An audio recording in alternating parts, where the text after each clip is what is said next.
ഭയപ്പെടേണ്ട, ഞാൻ നിന്നോട് കൂടെയുണ്ട്.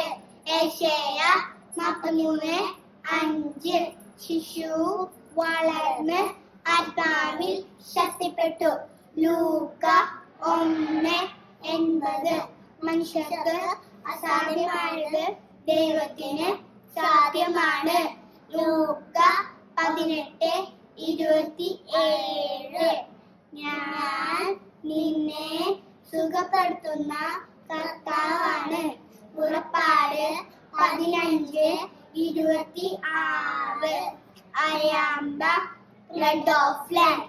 St. John 6:35. For nothing will be impossible with God. St. Luke 1:37.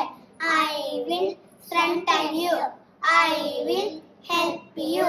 Eshaya 4:10. Obedience is better than sacrifice. 1 Samuel 15:22. അനുസരണം ബലിയേക്കാൾ ശ്രേഷ്ഠം. 1 Samuel 15:22. ജെറുസലേം പുകരുക, ഉയരത്തിൽ നിന്നും കിഴക്കോട്ട് നോക്കുക. പരിശുദ്ധനായവന്റെ കൽപ്പന അനുസരിച്ച് കിഴക്കിൽ നിന്നും പടിഞ്ഞാറിൽ നിന്നും ശേഖരിക്കപ്പെട്ട നിന്റെ മക്കളെ കാണുക. ദൈവം നിന്നെ സ്മരിച്ചതിൽ അവർ ആനന്ദിക്കുന്നു. ബാറൂക്ക് 5:5.